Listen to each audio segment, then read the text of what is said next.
Hi friends, అందరికీ నమస్కారం. అంజలి కథలకి స్వాగతం. ఈరోజు చందమామ కథ పేరు పాతాళ రాక్షసుడు. ఈ కథను రచించిన వారు వసుంధర గారు.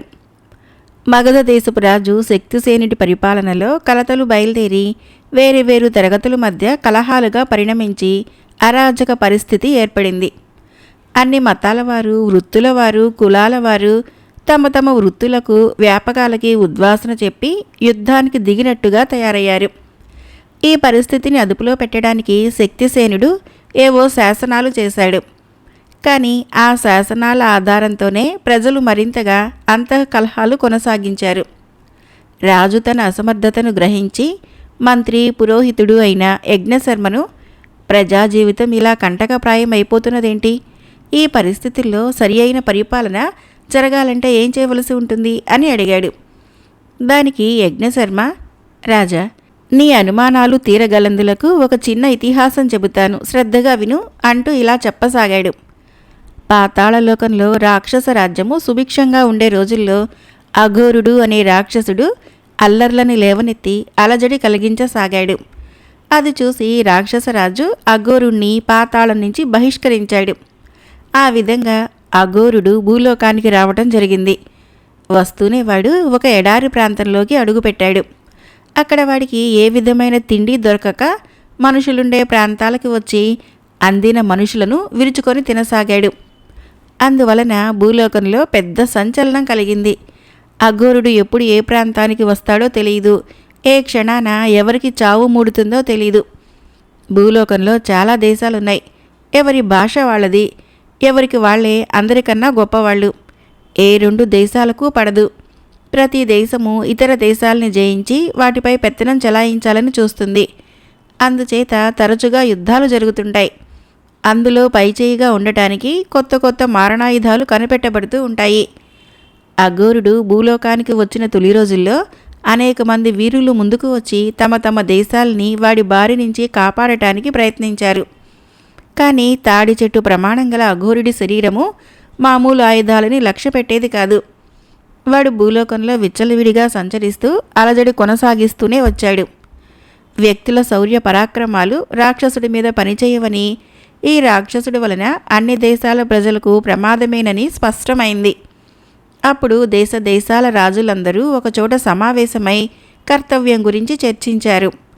అందరిలోకి అనుభవజ్ఞుడైన ఒక రాజు ఇలా అన్నాడు: 1,00,000 చీమలు కలిసి ఒక పామును చంపగలుగుతున్నాయి. గడ్డిపోచలను కలిపివేసిన తాడు మదపుటేనుగును బంధించటానికి పనికి వస్తున్నది. ఐకమత్యాన్ని మించిన బలం లేదు. భూమి మీది మనుషులంతా ఒకటైతే ఆ రాక్షసుని ఎదుర్కోవటము పెద్ద సమస్య కానే కాదు. ఇంతకంటే మంచి ఆలోచన లేదని అందరూ ఒప్పుకున్నారు. అఘోరుణ్ణి ఎదుర్కోవటం కోసము మర్నాడే ప్రజలంతా ఒకచోట కూడసాగారు. వందలు వేలతో ఆరంభమై జనసమూహము లక్షలకి కోట్లకు చేరుకున్నది. భాషలను గురించి, సంస్కృతులను గురించి మరచిపోయి అందరూ ఒక్కటైపోయారు. ఈ మహాసైన్యము 2 రోజుల్లో అఘోరుణ్ణి అందుకున్నది.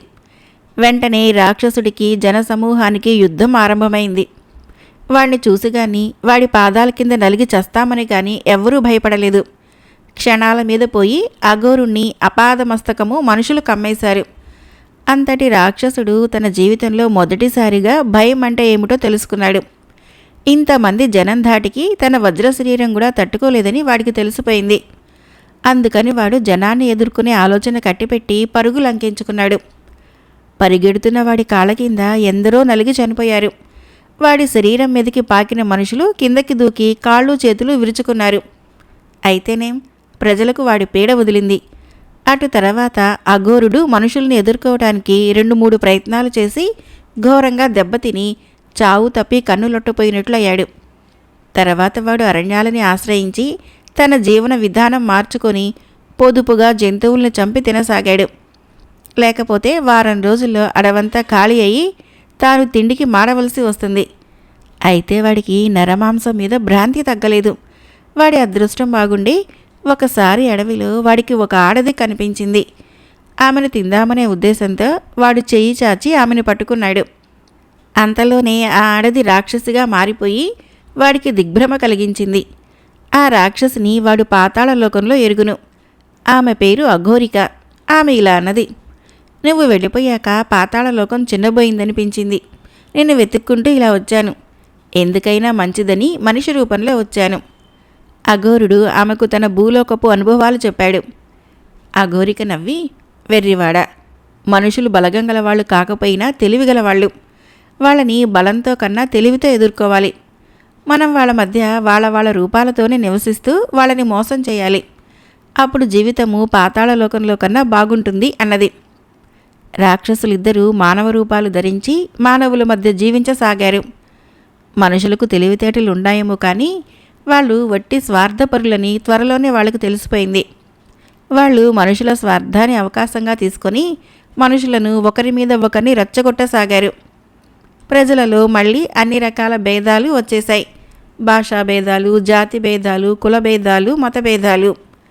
మనుషుల మధ్య కొట్లాటలు ఎక్కువయ్యాయి. అఘోరుడు, అఘోరిక ఈ గందరగోళంలో మనుషులను అపహరించి తింటూ రాసాగారు. మనుషులు ఒకరినొకరు అనుమానించుకుంటూ తమ మధ్యనే ఉన్న రాక్షసులను అనుమానించలేకపోయారు. రాక్షసులకి ఈ జీవితం చాలా బాగున్నది. వాళ్ళు భూలోకంలో శాశ్వతంగా ఉండపోదలుచుకున్నారు. వారి సంతతి క్రమంగా ప్రపంచం అన్ని మూలలకు విస్తరించింది. వాళ్ళు తమ సంతతికి ఇలా హితబోధ చేశారు. మీరు రాక్షసులని తెలిస్తే మనుషులంతా ఒక్కటైపోతారు. మనిషి రూపంలోని రాక్షసుణ్ణి వాళ్ళు ఎంతో ఆదరిస్తారు. అదే మనకు క్షేమం. అఘోరుడి సంతతి వాళ్ళు ఇప్పుడు అన్ని కులాల్లోని, మతాల్లోనూ, అన్ని భాషల్లోనూ, దేశాల్లోనూ ఉండి మనుషులంతా ఏకం కాకుండా చేయగలుగుతున్నారు. వారి నిజస్వరూపం బయటపెట్టి మనుషుల మధ్య నుంచి వారిని తరిమివేయగలిగే వరకు భూమి మీద శాశ్వతమైన శాంతి నెలకొనదు. యజ్ఞశర్మ కథ ముగించి, రాజా, ప్రజలు ఎప్పుడూ శాంతి జీవనాన్నే కోరుకుంటారు. వారు పోరాటానికి దిగారంటే వారిని అలా పురిగొల్పిన శక్తులు వారి మధ్యనే ఉంటాయి. అరాజక పరిస్థితి వలన లాభం పొందేవారెవరో తెలుసుకుని వారు ఎంత సన్నిహితులైనా, పలుకుబడి గలవారైనా సంకోచించకుండా పురిగేరిన పక్షంలో దేశంలో అతి త్వరలోనే సుభిక్షమైన శాంతి నెలకొంటుంది అన్నాడు. శక్తిసేనుడు తన మంత్రి ఆంతర్యం గ్రహించి తన రాజ్యంలో ఉండే ప్రచ్ఛన్న రాక్షసులనందరినీ తొలగించి మగధ రాజ్యపు ప్రతిష్టను తిరిగి నెలకొల్పాడు. మరొక కథ పేరు చిన్నశెట్టి శిష్యుడు. ఇది జాతక కథ. బ్రహ్మదత్తుడు కాశీ రాజ్యాన్ని ఏలుతూ ఉండగా బోధిసత్తుడు శ్రేష్ఠి కులంలో పుట్టి చిన్నశెట్టి అని పిలువబడ్డాడు. ఆయన బుద్ధిమంతుడు, శకున శాస్త్రం తెలిసినవాడును. ఒకనాడు చిన్నశెట్టి రాజసభకు వెళుతూ ఒక చచ్చిన ఎలుకను చూసి, ఒక తెలివిగల యువకుడు ఈ చచ్చిన ఎలుకతో వ్యాపారం ప్రారంభించి పెళ్లి చేసుకోవచ్చును అన్నాడు. ఈ మాటలు ఒక యువకుడి చెవున పడ్డాయి. అతను మంచి కుటుంబంలో పుట్టినవాడే, కానీ చాలా పేదవాడు. ఆ యువకుడు చచ్చిన ఎలుకను తీసుకుని పోయి పిల్లికి ఆహారం క్రింద ఒక కానీకి ఏదో ఒక దుకాణంలో అమ్మాడు. అతడు ఆ కానీకి బెల్లంగడ్డ కొని ఒక కుండెడు మంచినీళ్లు కూడా తీసుకుని అడవికి వెళ్లే మార్గంలో కూర్చున్నాడు. అడవి నుంచి పూలు తెచ్చే మాలాకారులకు అతను కొంచెం కొంచెం బెల్లం పెట్టి తాగటానికి నీరు ఇచ్చి వారి వద్ద నుంచి గుప్పడి పూలు పుచ్చుకున్నాడు. తర్వాత అతను ఆ పూలు అమ్మి డబ్బు చేసుకున్నాడు. మర్నాడు అతను మరింత ఎక్కువ బెల్లం తీసుకొని మంచినీటితో మళ్ళీ అదే చోటుకి వెళ్ళి కూర్చున్నాడు. ఈరోజు అతనికి మాలాకారులు పూల మొక్కలు కూడా ఇచ్చారు. ఇలా అతను చాలా కొద్ది రోజుల్లోనే 8 వెండి నాణాలు సంపాదించాడు. ఒకనాడు గాలివాన వచ్చింది. రాజోద్యానంలో ఎండుకొమ్మలు, ఆకులు అమితంగా గాలికి రాలిపడ్డాయి. తోటమాలి ఉద్యానవనాన్ని ఎలా శుభ్రం చేయటమా అని ఆలోచిస్తూ ఉండగా యువకుడు అక్కడికి వెళ్ళి రాలిన కర్రలు, కంప తనకి ఇచ్చే పక్షంలో ఉద్యానవనాన్ని తాను బాగు చేస్తానన్నాడు. తోటమాలి వెంటనే ఒప్పుకున్నాడు. అప్పుడు ఆ యువకుడు పిల్లలు ఆడుకుంటున్న చోటుకు పోయి అందరికీ తలా కాస్త బెల్లం పెట్టి వాళ్ళని ఉద్యానవనానికి తీసుకొని పోయి వాళ్ళ చేత ఉద్యానంలో రాలిపడిన కర్రలు, కంప పోగు చేయించి ఉద్యాన ద్వారం వద్దకు చేర్పించాడు. ఆ సమయంలో రాజుగారి కుమ్మరి అటుగా వచ్చి ఉద్యాన ద్వారం వద్ద ఉన్న కుప్పని కుండలు కాల్చటానికి బేరం చేశాడు. ఈ బేరంలో యువకుడికి 26 వెండి నాణాలు, కొసరు కింద కొన్ని చట్లు లభించాయి. ఇలా 34 వెండి నాణాలు సంపాదించిన మీదట అతనికి ఒక ఆలోచన వచ్చింది. అతను నగరద్వారానికి సమీపంలో ఉన్న చలివేంద్రానికి వెళ్ళి 500 మంది గడ్డి కోసుకునే వాళ్లకు తాగటానికి నీరు అందించాడు. వాళ్ళు కోరిన సహాయం చేస్తామన్నారు. తర్వాత ఒకనాడు ఆ యువకుడికి తెలిసిన ఒక వర్తకుడి ద్వారా మర్నాడు ఆ నగరానికి ఒక గుర్రాల వర్తకుడు 500 గుర్రాలతో రానున్నట్లు తెలిసింది. వెంటనే ఆ యువకుడు గడ్డిమోపుల వాళ్ళని కలుసుకొని, రేపు మీరంతా నాకు తలా ఒక గడ్డిమోపు ఇవ్వాలి. నా మోపులు అమ్ముడయ్యేదాకా మీరు ఎక్కడా గడ్డి అమ్మవద్దు అన్నాడు. వాళ్ళు అలాగేనని 500 గడ్డిమోపులు తెచ్చి అతని ఇంటి దగ్గర పడేశారు. అనుకున్న ప్రకారము గుర్రాల వర్తకుడు 500 గుర్రాలతో వచ్చాడు. వాటికి కావలసిన గడ్డి ఇంకెక్కడా దొరకకపోవటం చేత యువకుడి వద్ద 500 గడ్డి మోపులు కొని అతనికి 1000 నాణాలు ఇచ్చాడు. మరికొంత కాలానికి యువకుడు తనకు పరిచయం ఉన్న ఒక నౌకా వ్యాపారి ద్వారా ఒక పెద్ద నావ రేవులోకి వచ్చినట్లు విని ఒక మంచి ఆలోచన చేశాడు. ఆ ఆలోచన ప్రకారము అతను ఉత్తమమైన బండిని 8 వెండి నాణాలకు బాడుగగా తీసుకొని దానితో రేవుకు వెళ్ళాడు. అతను ఒక ఉంగరాన్ని బయానా క్రింద ఇచ్చి నావను కొన్నాడు. తర్వాత 3 ప్రతీహారులను నియమించి వర్తకులెవరైనా వస్తే తన వద్దకు తీసుకుని రమ్మన్నాడు. ఈ లోపల నావ రేవులోకి వచ్చినట్లు తెలిసి కాశీనగరంలోని 100 మంది వర్తకులు సరుకులు కొనుక్కుందామని వచ్చారు. అప్పటికే సరుకంతా ఎవరో యువకుడు కొనేసినట్లు వారికి తెలిసింది. వర్తకులు ఆ యువకుడి వద్దకు వచ్చారు. యువకుడు వారికి నావలోని సరుకుతో పాటు జాగా కూడా 2,000కు అమ్మి 2 లక్షలు సంపాదించాడు. తర్వాత ఆ యువకుడు చిన్న శెట్టి వద్దకు వెళ్ళి ఆయనకు 1,00,000 నాణాలు చూపాడు. నాయనా, నీకు ఈ డబ్బంతా ఎలా వచ్చింది అని చిన్న శెట్టి అడిగాడు. తమ ఉపదేశం మూలంగా 4 మాసాల కాలంలో ఈ డబ్బు సంపాదించాను అంటూ ఆ యువకుడు తాను చచ్చిన ఎలుకను కానీకి అమ్మినది మొదలుకొని అంతా చెప్పాడు. అంతా విని చిన్నశెట్టి ఇటువంటి కుర్రవాడిని ఇతరుల చేతిలో పడనీయరాదు అనుకుని పెళ్లికి సిద్ధంగా ఉన్న తన కూతుర్ని ఆ కుర్రవాడికిచ్చి పెళ్లి చేసి తనకు ఉన్న ఆస్తి అంతా అతని పరం చేశాడు. చిన్నశెట్టి చనిపోయిన తర్వాత ఆ యువకుడికి శ్రేష్ఠి పదవి వచ్చింది. మరొక కథ పేరు అంతా చుట్టాలే. ఈ కథను రచించిన వారు ఎన్వీఆర్ సత్యనారాయణమూర్తి గారు. రామకోటికి పట్నంలో ఉద్యోగం దొరకటం అతని తల్లి శాంతమ్మకు, తమ్ముడు సూర్యానికి, చెల్లెలు కమలకు ఎంతో ఆనందం కలిగింది. భర్త పోయినాక శాంతమ్మ తన 3 పిల్లలని వంటలక్కగా పనిచేసి పోషించింది. స్వతహాగా మంచి తెలివితేటలు గల రామకోటి వారాలు చేసుకుని చదువుకున్నాడు. అతనికి అప్పారావు గారింట వారానికి 2 రోజులు భోజనం పెట్టేవారు. అప్పారావు తాను ఇంత తిని ఇతరులకు ఇంత పెట్టగలిగిన గొప్ప స్థితిపరుడు కాదు. చదువులో బాగా రాణించటం వలన రామకోటికి పట్నంలో ఉద్యోగం సులువుగా దొరికింది. అతడు తన తల్లిని, తోబుట్టువులని తనతో పాటు పట్నం తీసుకొని పోదామనుకున్నాడు. కానీ పట్నంలో ఖర్చు ఎక్కువని శాంతమ్మ అందుకు ఒప్పుకోలేదు. అందుచేత రామకోటి తన సంపాదనలో తనకు అవసరమైంది మాత్రము ఉంచుకొని మిగిలిందంతా తల్లికి ఇస్తూ ఉండేవాడు.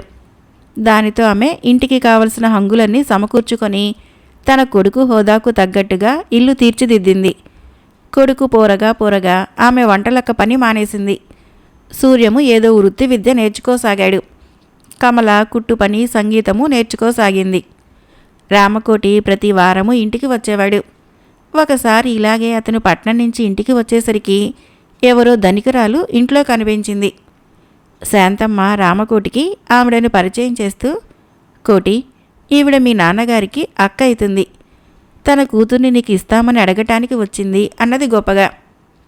ఆ రాత్రి రామకోటి తన తల్లితో, ఇన్నాళ్ళు మనం ఎరగని ఈ బంధువులు నాకు పిల్లనిస్తామని వచ్చారంటే అది మన మీద అభిమానంతో కాదు, నన్ను సొంతం చేసుకుని మీ నుంచి వేరు చేద్దామనే. నాకు ఈ సంబంధం వద్దు అన్నాడు ఆ చుట్టానికి వినిపించేలాగా. తెల్లవారగానే ఆ చుట్టం వెళ్ళిపోయింది. వారం తిరిగి రామకోటి మళ్ళీ పట్నం నుంచి వచ్చేసరికి ఎవరో ఒక అతను కుర్చీలో కూర్చొని పత్రిక చూస్తున్నాడు. అవతారం చూస్తే మోతుబరిలా ఉన్నాడు. అతను రామకోటిని చూసి, ఏమోయ్, ఇదేనా రావటం అని పలకరించాడు. ఇంతలో శాంతమ్మ లోపలి నుంచి వచ్చి, కోటి, ఇతను నా పినతల్లి కొడుకు నాగభూషణం, తన కూతుర్ని నీకిస్తానని వచ్చాడు అని రామకోటికి పరిచయం చేసింది. రామకోటి తల్లితో, అమ్మ, ఇప్పుడప్పుడే నేను పెళ్లి చేసుకోదలుచుకోలేదు, ముందు కమల పెళ్లి కావాలి అని నాగభూషణంతో, నాగభూషణం గారు, ఈ రూపంగానైనా ఇన్నేళ్ళయ్యాక మేము మీకు కనిపించాం, 4 రోజులుండి మరీ వెళ్ళండి అన్నాడు. అబ్బే, ఎంత మాట! నేను ఎప్పటికప్పుడు ఒక మారు వచ్చి మిమ్మల్ని చూద్దామని అనుకుంటూనే ఉన్నాను, కానీ తీరిక దొరకలేదు. నాకు పట్నంలో తొందర పని ఉన్నది, మళ్ళీ కలుద్దాము, వెళ్ళి వస్తాను అంటూ నాగభూషణం లేచి వెళ్ళిపోయాడు. మాఘమాసంలో శాంతమ్మ చెల్లెలు కూతురు పెళ్ళి అయితే అంతా వెళ్ళారు. పెళ్లినాటి రాత్రి శాంతమ్మ పిల్లలు ఒకచోట పడుకున్నారు. రామకోటికి నిద్ర పట్టలేదు. అర్ధరాత్రి వేళ అతనికి ఒక సంభాషణ వినిపించింది. అతను తల్లిని తట్టి లేపి మాట్లాడవద్దని సంజ్ఞ చేశాడు. మన అమ్మాయి సంబంధం గురించి శాంతమ్మతో కదపలేదేంటి అని ఒక ఆడగొంతు అడుగుతున్నది. ఆ వంటలక్క దానితో సంబంధమా అని మగగొంతు అన్నది. ఆ అబ్బాయి నిక్షేపంలా ఉన్నాడు. పట్నంలో నౌకరీ, బాగా సంపాదిస్తున్నాడట.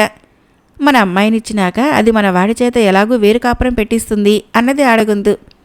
ఆ తర్వాత శాంతమ్మ దగ్గర ఎవరు రామకోటి పెళ్లి ప్రస్తావన తెచ్చినా మా వాడికి ఇప్పట్లో పెళ్లి చేయదలుచుకోలేదండి అని ఆమె అనసాగింది. ఒకసారి రామకోటి పట్నం నుంచి వస్తూనే, అమ్మ, అప్పారావు గారు కమలకు మంచి సంబంధం తెచ్చారు. అబ్బాయి చాలా బుద్ధిమంతుడు. పిన్నిగారంటే పెళ్లిలో అతను కమలను చూశాడట. పెళ్లి వీలైనంత తక్కువ ఖర్చులో జరపమని వాళ్లే అంటున్నారట. పెళ్లి ఖర్చులకు మన దగ్గర డబ్బు లేకపోతే అప్పారావు గారు సర్దుతామంటున్నారు అన్నాడు. ఆ అప్పారావు గారికి ఎంత రుణపడి ఉన్నాన్రా. వారి చలువ వల్లనే నువ్వింతటి వాడివయ్యావు అన్నది శాంతమ్మ. అవునమ్మా, అప్పారావు గారి అమ్మాయి సీతను నేను పెళ్లి చేసుకుందామనుకుంటున్నా. ఈ విధంగానైనా ఆ రుణం కొంతన్నా తీరుతుందేమో అన్నాడు రామకోటి. సీతకు చిన్నతనంలో బాలపక్షవాతం వచ్చి కుంటిదైపోయింది. అయితేనేం ఎంతో బుద్ధిమంతురాలు. ఇంటి పనులన్నీ చక్కగా చేస్తుంది. కొడుకు నిర్ణయానికి శాంతమ్మ చాలా సంతోషించింది. ఆమె అప్పారావు గారింటికి వెళ్ళి ఆయనతో తన కొడుకు నిర్ణయం చెప్పింది. కుర్రతనం వలన కోటి తొందరపడుతున్నాడేమో, కొంచెం ఆలోచించుకోమనండి అన్నాడు అప్పారావు గారు శాంతమ్మతో. అన్నగారు, మా చుట్టాలలో చాలామంది వాడికి పిల్లనిస్తామని వచ్చారు. తాను కాస్త మంచి స్థితిలో ఉండటం చూసి వచ్చే చుట్టాలంటే వాడికి చాలా మంట. వాడి ఉద్దేశంలో మీలాగా అడుగడుగున ఆదుకునేవారే అసలు చుట్టాలు. వాడు బాగా ఆలోచించి సీతను చేసుకుంటానంటున్నాడు. మీరు ఒప్పేసుకోండి అన్నది శాంతమ్మ. ఒక శుభముహూర్తాన రామకోటికి సీతకు పెళ్లి జరిగిపోయింది. ఈ పెళ్లికి ముందే కమల పెళ్లి కూడా జరిగిపోయింది. మరొక కథ పేరు అసలైన రత్నం. సిద్దిపురం నుంచి నాగరాజు, కృష్ణయ్య కలిసి తీర్థయాత్రలకు బయలుదేరి వెళ్లారు. వారు గుర్రాల మీద ప్రయాణం చేస్తూ కాశీకి వెళ్ళి విశ్వేశ్వరుణ్ణి దర్శించి ప్రయాగ వెళ్ళి త్రివేణి సంగమంలో స్నానం చేసి పీపాలతో గంగాజలం తీసుకుని తిరుగు ప్రయాణమయ్యారు. దారిలో ఒకచోట ఒక చెట్టు క్రింద వారికి ఒక ముసలి తాత, అతని భార్య కనిపించారు. ఆమె వాళ్ళను ఆపి, బాబు, నా భర్తకు కొంచెం గంగాజలం ఉంటే ఇప్పించండి అన్నది. మేమే ఎక్కడి నుంచో మోసుకుని వస్తున్నాం, ఇంటికి పోవాలి. ఇది నీకు ఇచ్చేస్తే మళ్ళీ మాకు ఎలా వస్తుంది అన్నాడు నాగరాజు. కానీ కృష్ణయ్య తన పీపాను ఆమెకిస్తూ, అమ్మా, దీన్ని మీ దగ్గర ఉంచుకోండి, ఇందులో ఉన్నది పవిత్ర గంగాజలము అన్నాడు. ఆమె ఆ పీపాను తీసుకుని ముసలివాడికి అందించింది. ఆయన ఆ గంగాజలాన్ని కొంచెం లోటాలో పోసుకొని తాగి శక్తి వచ్చినట్లు వెంటనే లేచి నిలబడి గుర్రం మీద ఉన్న కృష్ణయ్యను సమీపించి నమస్కారం చేసి, అయ్యా, నీకు స్వాగతం. ఈ దినం మీరు మా ఇంటికి అతిథులుగా దయచేయాలి. నా పేరు విశాలగుప్తుడు. మా ఇంటి వద్ద మీకు అన్ని విషయాలు చెబుతాను అని నాగరాజు కేసి తిరిగి, మీరు కూడా రండి అన్నాడు. ఆశ్చర్యపోతూ కృష్ణయ్య, నాగరాజు విశాలగుప్తుడి వెంట వెళ్ళి ఒక అందమైన భవనాన్ని చేరుకున్నారు. అక్కడ విశాలగుప్తుడి సేవకులు చాలామంది ఉన్నారు. విశాలగుప్తుడి భార్యగా నటించిన మనిషి ఒక పరిచారిక అన్న సంగతి అక్కడ స్పష్టమైంది. ఆ రాత్రి భోజనాలయ్యాక విశాలగుప్తుడు కృష్ణయ్యతో ఇలా అన్నాడు. నా తండ్రి ధనగుప్తుడు వర్తకం చేసి అంతులేని ధనాన్ని, రత్నాలని సంపాదించాడు. ఆయన చనిపోయే ముందు ప్రతి చైత్ర పూర్ణిమ నాడు ఒక సజ్జనుడికి ఒక రత్నం ఇవ్వమని కోరాడు. నేను ఏటా ఏదో ఒక వేషం వేసుకుని ఆ రోజు ఒక సజ్జనుడి కోసం వెతుకుతుంటాను. ఈ ఏడు నాకు మీరు తటస్థపడ్డారు. రేపు మీరు బయలుదేరేటప్పుడు మీకు ఒక రత్నాన్ని ఇస్తాను. దాన్ని స్వీకరించి నన్ను ధన్యుణ్ణి చేయాలి అన్నాడు. అనుకోని ఈ అదృష్టానికి కృష్ణయ్య ఆశ్చర్యపోగా, కృష్ణయ్య అదృష్టాన్ని చూసి నాగరాజు ఈర్ష్య చెందాడు. మర్నాడు బయలుదేరబోయే ముందు విశాలగుప్తుడు ఒక రత్నం కృష్ణయ్యకి ఇచ్చి, మీరు సిద్ధిపురం వెళ్తున్నారు కదా, దారిలో నాగపురంలో పక్కురాజ్ అనే ఒక రత్నవర్తకుడున్నాడు. అతను మీకు దీని యొక్క న్యాయమైన వెల ఇస్తాడు అన్నాడు. విశాలగుప్తుడి వద్ద సెలవు పుచ్చుకొని ఇద్దరూ బయలుదేరారు. నాగరాజుకి ఆ రత్నాన్ని కాజేయాలనే తీవ్రమైన కోరిక కలిగింది. తామిద్దరూ దారిలో ఒక సత్రంలో బస చేసి ఉండగా నాగరాజు కృష్ణయ్య వద్ద ఉన్న రత్నాన్ని కాజేశాడు. రత్నం పోయిందని కృష్ణయ్య తెలుసుకొని తనతో చెప్పినప్పుడు నాగరాజు చాలా ఆశ్చర్యాన్ని కనబరిచి అది దొరికిందాక ఆ ఊరు వదలరాదన్నాడు. ఈ ఊళ్ళో మనకు ఎవరు సహాయపడతారు? అది ఎలా వచ్చిందో అలానే పోయింది అన్నాడు కృష్ణయ్య. తర్వాత వాళ్ళు నాగపురం చేరారు. కృష్ణయ్య పక్కరాజుని చూడబోదామన్నాడు. రత్నం కూడా పోయింది కదా, ఇంకా ఆయనతో ఏం పని అన్నాడు నాగరాజు. విశాలగుప్తుడి స్నేహితము ఇతని పరిచయంతో పూర్తయితుంది కదా, రత్నం అమ్మటానికే వెళ్ళాలని ఏమిటి అన్నాడు కృష్ణయ్య. అయితే మీరు వెళ్ళిరండి, ఈలోపుగా నేను ఊరు చూసి వస్తాను అన్నాడు నాగరాజు. అతడు తాను దొంగిలించిన రత్నంతో ఒక రత్నవర్తకుడి వద్దకు వెళ్ళి, ఈ రత్నం మీరు ఎంతకు కొంటారు అని అడిగాడు. ఆ వర్తకుడు దాన్ని చూస్తూనే ఇది మీకు ఎలా వచ్చింది అని అడిగాడు. మా తండ్రి గారు బోలుడు డబ్బు పోసుకొన్నారు, నాకు డబ్బు అవసరమై అమ్ముతున్నాను అన్నాడు నాగరాజు. వర్తకుడు నవ్వి, మీ నాన్నగారిని ఎవరో బాగా మోసం చేశారు, ఇది గాజు ముక్క, చిల్లి గవ్వకు కూడా ఎవరూ దీన్ని కొనరు అన్నాడు. నాగరాజుకి ఒక విధంగా తృప్తి కలిగింది. విశాలగుప్తుడు కృష్ణయ్యను మోసగించాడు. తాను చేసినది దొంగతనమే కానీ విశాలగుప్తుడు కృష్ణయ్యకు చేసిన మోసం ఇంకా దారుణమైనది. ఈ లోపల కృష్ణయ్య పక్రాజుని కలుసుకొని తనకు విశాలగుప్తుడికి పరిచయం ఎలా అయింది చెప్పాడు. వెంటనే పక్రాజు అతనితో, మీరు విశాలగుప్తుడు ఇచ్చిన రత్నం నాకు ఇచ్చేసి దాని విలువ తీసుకోండి అన్నాడు. దాన్ని దారిలో ఎవరో దొంగిలించారు, నేను దాన్ని మీకు అమ్మటానికి రాలేదు, విశాలగుప్తుడి గారి మిత్రులని చూసి పొదలిచి వచ్చాను అన్నాడు కృష్ణయ్య. తనకు విశాలగుప్తుడు రత్నం ఇచ్చిన సంగతి అతనికి ఎలా తెలిసిందా అని ఆశ్చర్యపడ్డాడు. మీ వెంట ఇంకొకరు కూడా ఉన్నారట కదా, ఆయనేడి అని పక్రాజు ఆత్రంగా అడిగాడు.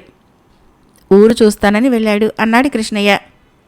వెంటనే పక్రాజు తన మనుషులిద్దరిని పిలిచి తమ భాషలో వాళ్ళకి ఏదో చెప్పాడు. వాళ్ళు వెంటనే బయలుదేరి వెళ్ళి కొద్దిసేపట్లో నాగరాజుని వెంటబెట్టుకుని వచ్చారు. పక్రాజు తన మనుషుల చేత నాగరాజును సోదా చేయించాడు. అతని వద్ద రత్నం దొరికింది. మీరు పోగొట్టుకున్న రత్నం ఇదేనా? విచారించకండి, ఇది గాజు పూస. ఇలాంటి వాడే మీ మిత్రుడు కూడా. ఇది అసలైన రత్నం అనుకుని దొంగిలించి ఈ ఊళ్ళో ఉన్న రెండో రత్నవర్తకుడికి అమ్మ చూపినట్లున్నాడు. అందుచేత నా మనుషులకు దొరికిపోయాడు. మీకు విశాలగుప్తుడు ఇస్తానన్న అసలు రత్నం నా వద్దకు ముందే చేరింది. దాని మూల్యము ఇప్పుడు నేను మీకు ఇవ్వను, మీ ఊరికి పంపుతాను. కానీ మీ మిత్రుణ్ణి న్యాయస్థానానికి పంపటం నా విధి అన్నాడు పక్కరాజు కృష్ణయ్యతో. అందుకు నేను ఒప్పుకోను. దారి పొడుగున నాతో కష్టసుఖాలన్నీ పంచుకున్నాడు. పైగా అతనికి కాజేసింది గాజు పూస అని మీరే అన్నారు కదా. నా రత్నంలో అతనికి సగం ఇవ్వబోతున్నాను.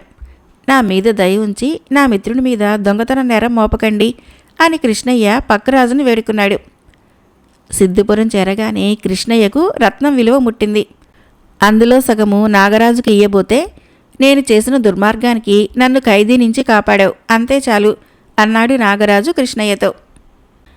కథ అయిపోయింది.